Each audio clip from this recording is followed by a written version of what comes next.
Hey guys, and welcome to a brand new video here on FPL Now. Today we're going to be going over my potential transfer plans for Game Week 31 and also how I got on in Game Week 30. So if you're excited for the video, drop a like down below, leave a comment, what are your plans for the next game week, subscribe if you're brand new, and let's get into the video. So, starting things off, I finished on 69 points. I did play my wild card for Game Week 30. It is a green arrow from like 4.7k to 3.1k, so quite happy with that. It was very much a weird game for me because I had quite a few differentials, like I had Isaac, Gusto, Bradley, Udogi, like all of these players were differentials, Petrovic as well, and I didn't have any like Arsenal defenders, I didn't have Solanke or any of the Bournemouth players like that. It was a really weird game week. It started off really nicely with Isaac getting a massive 15-pointer. It didn't help Son scoring that goal in like the last couple of minutes, so obviously did hurt my rank a little bit because I think his effective ownership was like 130%. I, of course, captained Salah this week. He did get a goal, but my lord, I feel like non-owners and non-cappers got incredibly lucky. He should have had about 4 or 5 goals. He had that assist as well that was chalked off offside, which was literally millimeters. He missed so many chances. He's had the most shots he's ever had in a Premier League game. To only come away with 1 goal, I feel very hard done by. I feel like that could have easily been like massive swings because I think his effective ownership was like 80%, and obviously I'd captained him as well. So yeah, it could have been amazing. If he'd got like a hat trick or something, it probably would have thrown me into like the top 1k, so what could have been. But either way, Petrovic coming out with 2 points and Gusto coming out with 1 point. I mean, that Chelsea situation was so annoying. When Chelsea went 1-0 up and Burnley went down to 10 men, I was like, okay, I'm quite confident now that I will be getting a double Chelsea clean sheet. But no, they went and conceded 2. So it actually could not have really gone worse. Actually, it could have got worse because Gusto also went off with an injury. Still waiting for updates on that. I mean, I had so many injuries this weekend. Obviously, Gusto, Watkins, Lascelles all picking up injuries. Not ideal. Udogi picking up 2 points, literally conceded to Luton in the first few minutes, so that wasn't great. And then Bradley also conceding in the first couple of minutes to, who was it, Brighton. Did come away with 2 bonus points, so that was really nice to see. So yeah, 4 points from Bradley. So all in all, the defense not really that good. In midfield, we had Son, who obviously got the 10 points. Saka picking up 3 points. Did go off early, but Mikel Arteta came out and said it was just like fatigue and stuff, so he's not injured. Palmer getting 15 points. Palmer captain has definitely won this week. He's got a massive haul, and I mean, this guy is probably the best player to own in FPL this season. Like his points per game is like averaging at like 8 or something like that. It's ridiculous. And then yeah, Salah the captain picking up 14 points. It just could have been so much more though. So annoying. And then Isaac picking up 15 points. Haaland picking up 2 points. And then Watkins, another player that's come up with an injury, hamstring injury. He did say that apparently he could have played on, but the doctors didn't want to risk it. So it is a hamstring issue, so maybe he's going to be back. I don't think he's going to make the City game because it is literally, the deadline is tomorrow, and I don't know which day they play on, but obviously it's this week at some point, so I don't know if he'll recover quick enough for that. A lot of people are getting rid of Watkins. I myself am going to be getting rid of him this week as well. And then, yeah, we had Onana with 3 points, Garnacho with 1, Lascelles, who's came off with it's really weird because he like ruptured his ACL or something, but he was like trying to run it off during the game. Like, how do you try and run off an ACL injury? Like, he's built different, but no, he's out 6 to 9 months. So yeah, that's another player that I've got to get rid of on my wild card. And then also Van Heck picking up 0 points as well. So it's not a terrible week, obviously. 69 points. It's a nice green arrow, but I just feel like what could have happened with Salah, man. I feel like I say, people that didn't have him and people that didn't captain him, I think, got away with murder this week. It would have been absolutely, it would have been an absolute bloodbath if like half of his chances went in. Like I say, I had like 12 chances. Ridiculous. So yeah, not too bad at all. I have, like I say, just played my wild card. Again, the injuries are really annoying. There's a couple of things that I could have probably done different. Like, instead of keeping Watkins for that Wolves game, I should have easily, or I could have easily had like Solanke or somebody like that, who obviously did score this weekend. So that wasn't ideal because he's crazy high owned, and honestly I think I might be bringing him in for Watkins this week. I'll talk about that in a second on my transfers. Yeah, Gusto with that injury, I need to see what's happening with him. Lascelles as well, need to get rid obviously of him as well. Garnacho came off before the 60th minute, which is not ideal because that I don't want that to kind of like hurt his minutes going forward, because he's mainly in my team because he's going to be playing in the double game week 37.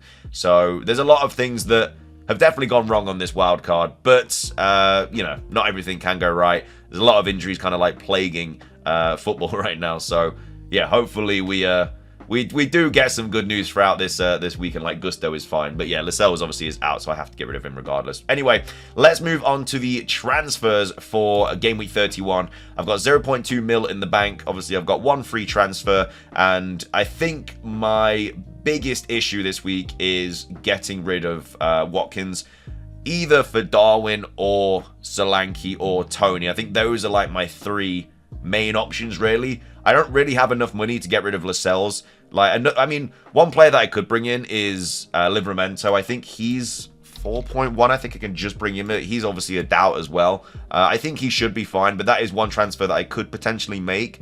And then just play like a 3-5-2, because my defense this week it's just bad. It's just shocking. Like, I've got Udogie, who's playing West Ham away. Obviously, Bradley, who's got Sheffield United at home, is fine. But then I've got Gusto, who's injured, Lascelles, who's out, and then Van Heck, who's got Brentford away. So I'm probably just gonna have to play Van Heck, which, I mean, I already know is gonna be no clean sheet. As well as that, I have no Arsenal defense either, who have got Luton at home. So, you know, some people have got double Arsenal defense. So it could very much be a massive red arrow this week, unless Luton just bring it out and just score. I just need them to score, that's all. But yeah, I don't know if that's going to be the case. But they scored against Spurs in a couple of minutes, so you never know. Also, my keepers are playing each other as well. So, like I say, it's just not an ideal situation from the back line. It's looking like a bit of a mess. Like, originally, I was going to play like Lascelles this week. Probably going to play Gusto, Lascelles, and Bradley, or maybe Gusto, Udogie, and Bradley, but yeah, that's not really an option now. I'm still kind of, I guess, umming and ahhing about who I'm going to play out of Petrovic and Onana. Probably Petrovic, just because it's the home advantage, but I don't really like either of them this week. The main thing is because they've got some they intertwine quite nicely, and then obviously both got a double in 37. So yeah, nothing ideal there. And then obviously in midfield, I'm just going to be playing Saka, Salah, Palmer, and Son. Salah is going to be my captaincy. For videos this week, it's going to be transfer plans, obviously this one. We'll probably do a wildcard draft later on today, and then my team selection tomorrow as well, once we have a bit more information and I kind of know what I'm doing. But I think the smartest idea this week is probably just to get rid of Watkins. You know, he's got City away. Brentford at home is obviously a nice fixture, but these fixtures are coming out as thick and fast. He may even miss 2 fixtures, you just don't know. And he's going to be going, I'm going to be losing money on him as well anyway. He's going down, I can now sell him for 8.4. I think he actually dropped in price, which made me lose 0.1 on him, which is a little bit annoying. So, obviously, the first option is Darwin. I'm just a little bit worried if he's going to get benched or not, though. I mean, his minutes are still a bit of a risk, even though, like, I feel like Diaz is kind of a certainty to start now. Like, he's just playing very, very well, especially with, like, Jota out and stuff. Salah's obviously a certainty. Gakpo's not in good form at all, but you know, Darwin does get rested. Like, they could easily play Harvey on like the right, Harvey Elliott on the right, and then like Salah down the middle or something like that if they wanted to. I think when Darwin went off yesterday, I think that's what they did with Salah, and he got so much more chances as well. He just couldn't finish his dinner, so that was really, really annoying. But yeah, if Darwin does play, then fair play, you've got a really nice fixture. But I don't necessarily think I need him really. Like, I'd only need him for the Sheffield United at home game, because I'm going to be free hitting him in 34 if I want him then. But if not, you know, he's got United away, then, you know, Crystal Palace at home is nice, but I don't really want that risk. Whereas I could easily have Solanke, who has got some really nice fixtures, obviously on penalties.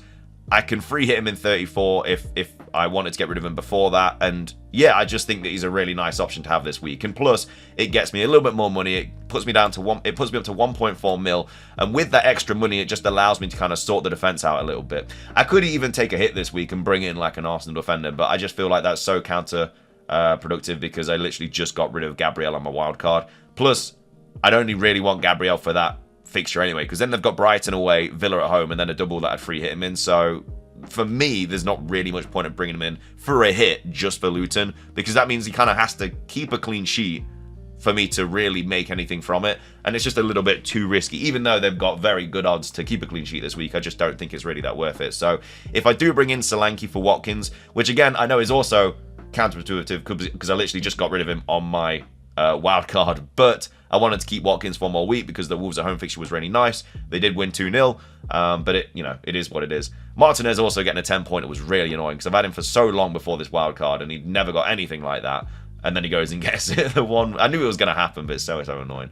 But yeah, so I think Watkins for Solanke is probably going to be my transfer. And then after that, I can start sorting out my defense in like game week 32 and game week 33 and stuff, because I do need to get rid of Lascelles. Who I bring in for him is, I'm not really too sure. I'd have to have a look at like some double game week players in 37. And then obviously Gusto, if I'm hoping he's back for 37. But if not, or not 37, but like 35 or 36, because they're probably going to double in one of those fixtures, and then obviously double in 37 as well. So as long as he's back and he's fit, because he played really, really well, as like it's not even like he had a bad game. So yeah, I need to kind of hear about an update on that. I'll also have to be getting rid of Bradley soon as well, because Trent will be back. So that's another defender. So I'll be using all my transfers on my defenders really in the foreseeable future, and that's okay with me, because this midfield I don't really need to worry about, except maybe Foden potentially for Saka when they've got a double coming up. One player that I do really want to talk about though, and who I'm definitely going to be bringing in at some point, is Gvardiol for City, because he's back now from injury. Ake's out, Walker's out. I feel like Gvardiol's spot is just secured now, and with the fixtures that they've got coming up as well, I generally probably will be getting rid of Bradley for him at some point. Maybe not Bradley, maybe Lascelles or Gusto, because they are both injured, and you know Bradley might keep a spot because he's playing so well at the moment. So it'll probably be either Lascelles or Gusto for Gvardiol. I can get either one of them out of my team. There's nothing, probably Lascelles, because he's just definitely out for 6 to 9 months. That makes the most sense. So I mean, I could even do this double up this week, but it's no point because they've got Villa at home. I kind of want him for like Palace and Luton and stuff. So that's what I'm probably going to do. So this week I'll be getting rid of Watkins for Solanke, and then next week probably probably Gvardiol in for Lascelles, and then just play Udogie, Gvardiol, and I guess Gusto if he's fit, which would be ideal because he's got Sheffield United away. If not, then I'd have to play Bradley. If Trent is back, then I'll probably have to take a hit and get rid of either I'll probably have to get rid of Bradley, because there's not really much point in playing Van Heck, who's got Arsenal at home. I mean, I could play him if need be, but that could easily be like a -1 like from Van Heck. So yeah, not really worth it. So that's kind of the plan that I've got going on at the moment. But like I say, things can easily change. That's gonna be everything for this video though. Again, later on we'll drop a wildcard draft. I'll do a draft for no 3 hitting 34 and also a 3 hitting 34 as well, because obviously those teams will look a little bit different in my opinion. But either way, that's what my plan is for tomorrow's deadline. Of course, I'll drop my team selection tomorrow anyway, but thank you so much for watching. If you enjoyed, drop a like, leave a comment, subscribe if you're brand new, and until next time, peace.